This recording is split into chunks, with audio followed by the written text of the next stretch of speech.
Hi everyone, we're playing Ninja Gaiden Sigma 2 on Master Ninja difficulty with Advanced Tactics mode. So, I'm Big Benedict and I want to welcome everyone back to the guide. We're on Chapter 9, and the last time I did this video for this chapter, I think it was somewhere around April, May, something like that, and I remarked right in the beginning of the video that I've done this game so many times, like a guide for this game so many times, that it was my lot or fate to cover this game for all eternity, and for all intents and purposes I might as well be narrating this guide in hell. Maybe if I do end up in hell, that'll be my punishment, but there is such a thing as overkill, and I realize that. And by the way, I'm just joking. It's a pleasure to narrate this game. It's not any kind of hellacious task or anything that I don't like to do, because if I didn't like to do it, you'd never see these videos. But before I resume that thread, we're going to be facing a few executors over here. I think there's just 3, so it's very advisable to stay here. Charge attack. It's also advisable when you're taking out those gun turrets to not stay behind those barracks up there, because those are destructible and you can just go over here and shoot them. So just do UTs on these guys. I believe they give you 1,400 or maybe even as much as 2,000. But there is, like I said, there is a thing such as overkill, and a person who wasn't really a die-hard fan of this would probably have considered making another guide for this game after the first guide, Overkill. But let's pull up my tally sheet, my mental tally sheet for this game. Oh, by the way, right here I upgrade the scythe. This is a unique level where you can upgrade 2 weapons. Right before Genshin, you'll be able to upgrade another weapon. But the first time I've actually made a hard difficulty guide. That would have been on Mentor. I made a Mentor guide, did it all the way, and I published most of the videos, but then I started on Master Ninja and published that guide, which... does that exist? Yeah, that guide exists on this channel. Because what happened is, I started the guide, then I had to do it over, but it was all based on this channel, so... so that's 2 guides, even though the first one was never published. I still had to put in all the hard work for beating it on Mentor. And after that, I played Razor's Edge for a while until I defeated Ultimate Ninja. Then I went back to this game because I wanted to feel what a true game feels like that actually works. So I did a guide for Master the Path of the Master Ninja. So that would have been my third guide, with that Mentor guide being the unofficial one. So I guess, what else have I done? I've done 2 guides for Master Ninja on Ninja Gaiden 2, so that's 5 guides with 4 being published. So that's just the way it is. With some people like Dark Souls, some people like stealth games, some people like Mario Brothers. It doesn't matter. Whatever game you like, I guess. And for some reason, this game just resonates with me in a way that I thought no other game would resonate with me since God of War. God of War, I actually like this series better than God of War. And a long time ago, I thought that would have been something I would never say. But something about ninja combat just makes my day, makes my whole world. And this guide's been very successful thus far. It's made me some good money, but we won't be able to see that until the long run, several months down the line. Anyway, so I've been able to monetize all these videos, and they haven't been flagged or copyright ID'd or anything like that. I think the older the game, the less worry you have to have when you're publishing a guide, unless it's some game like Vanquish where everybody was saying there's problems all the time, because that's a pretty old game. But anyway, make sure you guys always like the videos if you like them. I want honest feedback. I even like my own videos because, hell, I like them. But if you do like the videos, click on that thumbs up button. If you dislike the video for some reason, make sure you click the dislike button. But whatever you do, if you want to support the guide and you want to support the channel, there's always the option to donate. And to do that, you would just go on my channel page where it says donate, and also where it says where it has the PayPal ID. If you want to support the channel in a way that you don't have to spend money, but that'll make me money, just click on the ads for these videos. Just click on it one time, and for all the videos, just click on whatever ad comes up. Just click on it, and you can close whatever browser window opens. You can just close it. You don't have to look at the page or even buy anything. But anyway, here are some more executors here. Make sure you always are keeping your guard up when you explode them. And I didn't mean to bring up the subject of money or anything like that. I just wanted to bring up just some different topics. Also, click on the guides playlist, and if you like the guides, I imagine you'll like the guides playlist. So look at my playlist and give the playlist a thumbs up, because all of these thumbs up actions, they increase the visibility of my videos, and that's a good thing, and because it's hard to be seen on YouTube. Now this guy here is a mech soldier, a standard ET on. Oh, you notice I'm using the Tonfa also. I have the Tonfa at level 1, but the other upgrade I'm going to do later in the game before Genshin is to upgrade the Tonfa. A level 1 Tonfa in Ninja Gaiden 2 with the a level 1 ET with the Tonfa in Ninja Gaiden 2 would kill those guys, but I don't think it does it here. I think you do have to build up a UT, but that just shows you the raw power of the Tonfa. The Azuna drop is a little bit tricky to pull off. In the moves list, it says you need to press triangle X. No, what am I talking about? To do that move, you press triangle. Fuck, I can't talk. I'm sorry, guys. I need some water or some drugs or something. A beer, something good, right? You press square, square, square, triangle, and then square, square, square, triangle. So you press square, square, square, triangle twice in a row, but it wasn't working for me, and I think you have to do it mid-air. Like, I think the square, square, triangle is a launcher combo, and once you have the enemies in the air, then you press square, square, triangle again. I do it a couple of times, but mainly when I'm using this weapon, I'm just doing very fast attacks, pairing with the square and triangle actions, and I'm also doing UTs. There's the Azuna drop.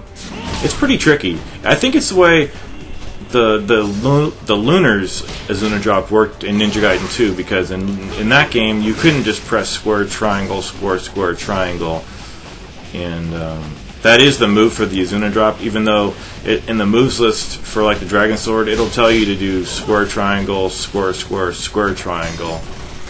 And watch out. You see, sometimes I do attempt to parry that cartwheel attack, but it always results, well, I shouldn't say always, 95% of the time results in your death. So when I'm making a lot of progress, it's like, do I want to risk dying? Because it's hard timing to acquire, and I don't even think that I've really acquired it, but I know like the general window in which to press the parry button, but it's a very, very narrow window of time. So right there I was just hitting the start button to show you how many life of the gods I have. I have 3. I need 6 more. So that laser fence is going to go away once we get a cutscene up ahead. You can actually go right up to that fence if you want to. Don't touch it, but if you touch it, you'll take pretty significant damage. You won't die outright, but if you go up to it, it'll trigger more enemies. So if you want to get more kills, that's a good way to do that. For a boss, we have Genshin and an Armadillo. And for the Genshin boss fight, I'm going to have, for everybody's viewing pleasure, I hope, I have 2 fights with Genshin. The first one, I'm going to be doing an approach where I use the scythe, and then the second one is going to be me using the Lunar. And I'm going to pretty much mimic the strategy I did in the Chapter 2 video. So if you're not interested in seeing that, go ahead and skip it and then go to the Armadillo boss fight. I still have the Talisman of Rebirth from Chapter 6, and here we are in Chapter 9. So I haven't used it. Been getting a lot of items, and I like this room because in Ninja Gaiden 2 you had to interact with a bunch of stuff, and it was always. You see how these fish go like that? That's a clear sign that they're not going to let you do a UT. unless you perhaps went far away from them and they didn't chase you. So all in all, I think this is a marginally enjoyable level for me, at least. It's got good music, but the thing is, I think it's a little too easy. You also might have observed that little edit right there. Sometimes when I switch weapons, I just edit for everybody's convenience. And a lot of people would not do that. A lot of people wouldn't even cut out the cutscenes. Trim the little cutscenes before the person clicks start, and I do. So, unless I forget about it. So I got a square parry right there. It's a good parry, actually. So what you needed to do in that scenario was do a wall run and kill that guy with the rocket launcher first, and then where was it? A water glass. Oh, and then take out the other guys. Or if you want to just leave him alone and then take out the other guys from behind the corner, that's a good choice too. So, same batch of enemies over here. There is a journal on the bed, but I don't give a shit about getting Yogenta's notebook, to tell you the truth, right there in that course. So there, I think, I don't know what parry that was. It was kind of an odd one.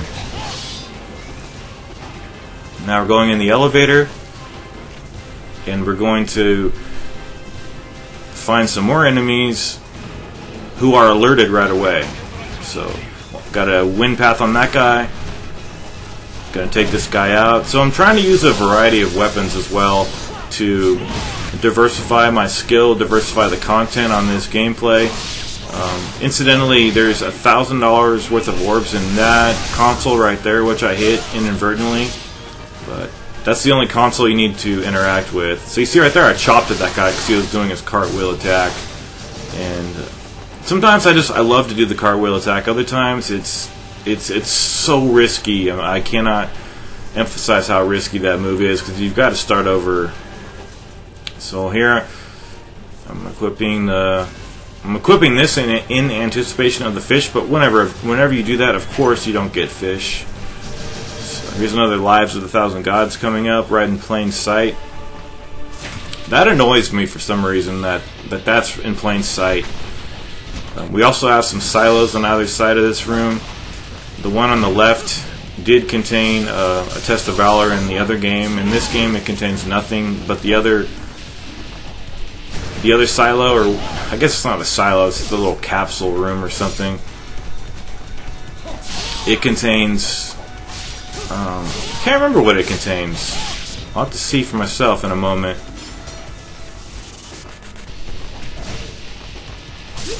So, took that guy out. I'm gonna see what's in this room. Is it a jewel of the demon seal? No, it's just money. Just money.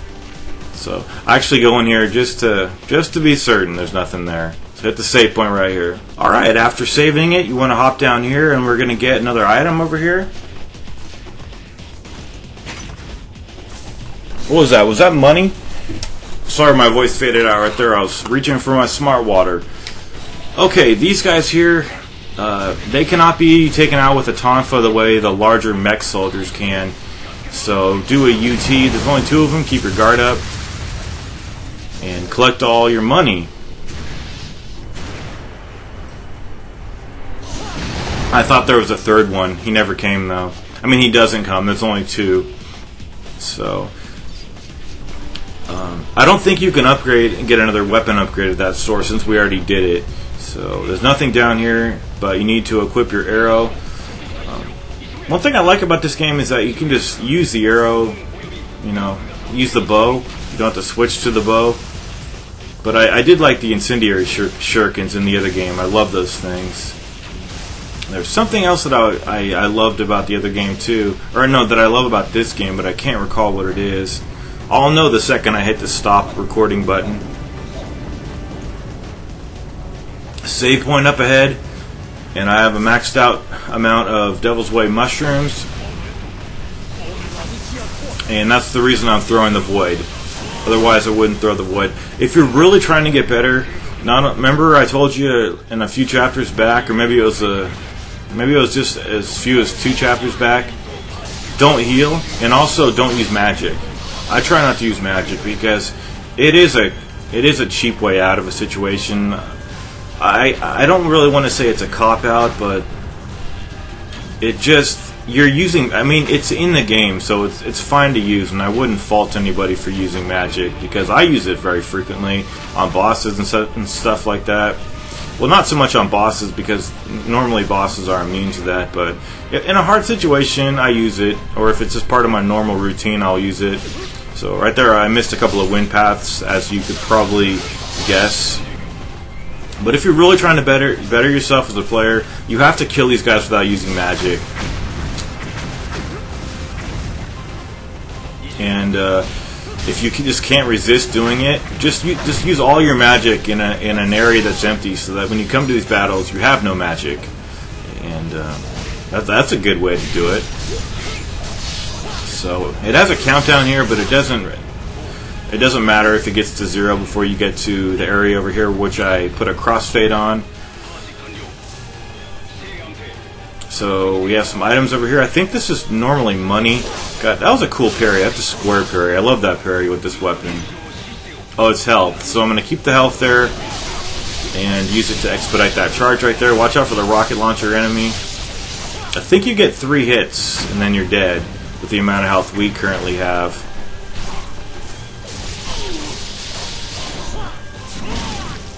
So there will be another crossfade over here. It's going to be the part where Sonia, or what's her name? Sonia? I think that's her name. See, that was a really necessary shuriken cancel. If you rewind that, when I actually rewatch this video, because I always rewatch, I watch all my videos to make sure there's no mistakes in them, so then I could delete the raw files and delegate everything to my external hard drive.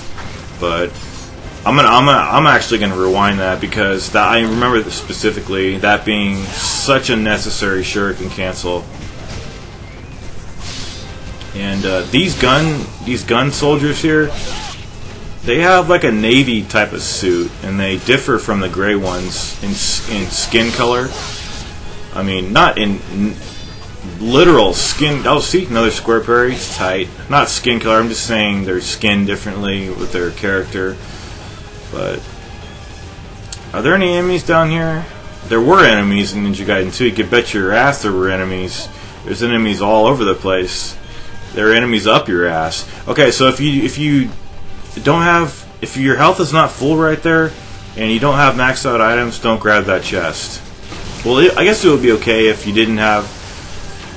The only thing about that chest is if you don't have maxed out health. That's the only bad thing, because you don't want to get a bunch of puny orbs when this thing's gonna. This thing right here is gonna fill us all the way up, so it's futile. So I'm gonna hit that, and then I backtracked, upgraded my. Oh yeah, by the way, that was the station where you can upgrade another weapon. So this is the first of 2 fights, and I'm gonna use the scythe. You cannot jump when you're facing Genshin. He has anti-air techniques, and it's fine to, if you're far away from him, it's fine to do that. It's fine to jump, but don't jump when you're anywhere around him. So all I'm doing is triangle attacks, and he's either going to let you hit him or he's not going to let you hit him. And the reason I know that is because a lot of the combos that he does, I'll let him finish a combo, and then I'll go in for like 3 or 4 strikes, and they'll connect. And then later on in the battle, he'll do the same exact combo. I'll go in to strike him, and he won't let me hit him. It's just one of those things with this guy. But this is a different strategy, and I'm just trying to bring you another strategy for dealing with this guy for the guide. But I also wanted to mention that this strategy, it takes twice as many items for me. In the next strategy video versus him, I use the lunar, and I only use 3 items, whereas here I use 6 healing items. That is, I wouldn't mess. I don't think I would not use your Talisman of Rebirth here unless you're confident that you can take on the Armadillo in the next stage. Well, he's not that hard actually, so feel free to actually use it. All you need to do here when you're doing a strategy like this is keep your block up constantly, and do not take an offensive posture. Always be defensive. Wait for his combos to time out, and when they do time out, that's your chance to be briefly offensive and hit him hit him about. I press the square button I think 3 times and it does 4 hits. I think that's how it works. So you see right there, he does kind of a flying swallow attack at you, and then when his health is this low, he's going to toss a void. So toss one back, because you don't want to have him hit you with it. It's a lot easier to dodge, I think. I've seen people playing this guy in Razor's Edge, but in that game he's a joke. He's a fucking clown. Another strategy is if you want to use the Emma's Fang and use these pillars to your advantage. It's a very slow process, but it's pretty safe. So he does a lot of, you see all these guard breaking moves that he did right there, so you just constantly have to keep holding the L1 button and moving the left analog stick. One other thing I don't like about this game is that they don't give you free roam camera. It's always that centering the camera button. In Ninja Gaiden 2 they gave you the option, do you want fixed camera or unfixed? So toss the void at him. Does it hit him? No, it doesn't even. It doesn't hit him, but it saves me. So all you press though is triangle. That's all you got to do, and just keep your guard up and continually block. And hopefully you don't get caught in his combos. But if you do, just keep evading. That's all you've got to do. But this is the harder of the 2 strategies, definitely. Unless you're not proficient with getting the Izuna drop combos. If you don't know how to do the Izuna drop like I did, well, if you're on Master Ninja mode, there's really no fucking excuse for you not to know how to do the Izuna drop. So I think he goes down right over here, or almost. In the next combo break over here. So in this clip, I'm gonna have the Izuna, I'm gonna Izuna drop with the Lunar. It's at level 2. So do not attack him when he's doing that break dance move after you've Izuna dropped him. He'll always do that spin attack after you Izuna drop him. But basically, this is the same thing I'm doing here. All I'm doing is I'm keeping my defense up the entire time, and then when his combo expires, I go in for an Izuna drop. And I think it is rather random, but they give it to you more times than they don't. I mean, it's really good. And you can see you can even get that final downward smash on him, which takes off pretty good health too.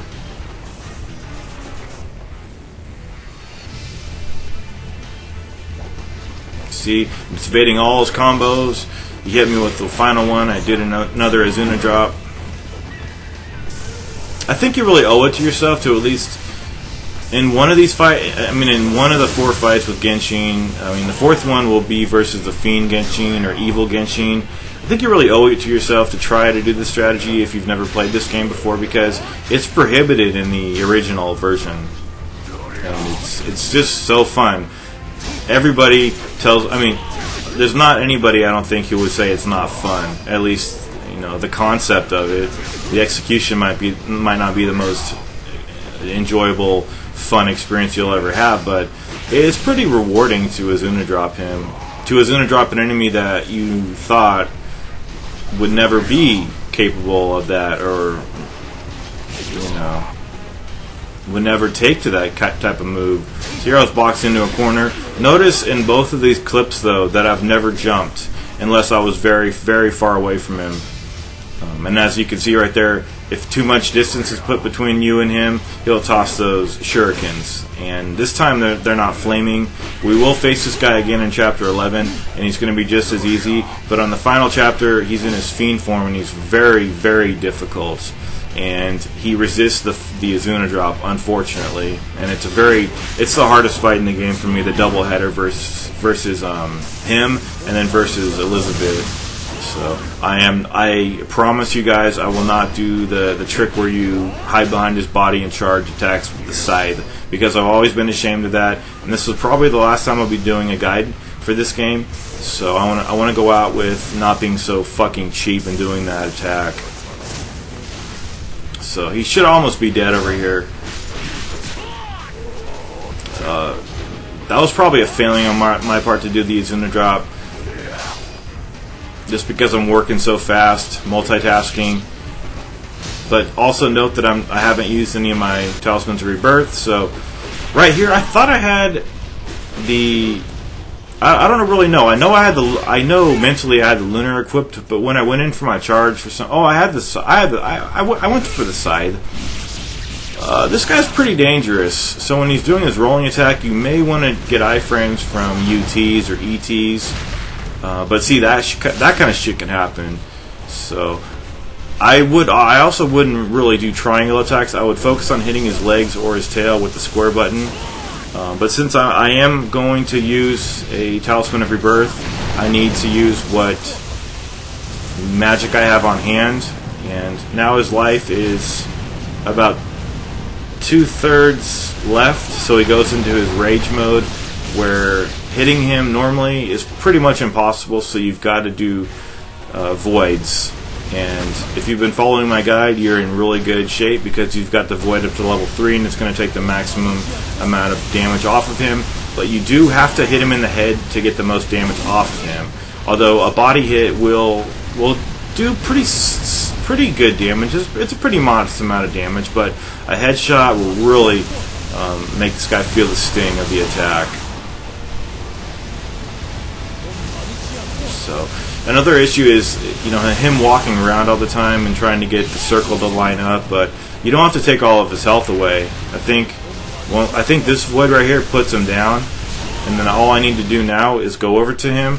And see that? I wasted that unnecessarily, and I might have to redo this section because they fill your magic up after in the next chapter. But the only thing left to do is just to keep your guard up here. If you don't keep your guard up, you're dead, but if you do, you survive. And we've cleared that level. I'll see you in the next level.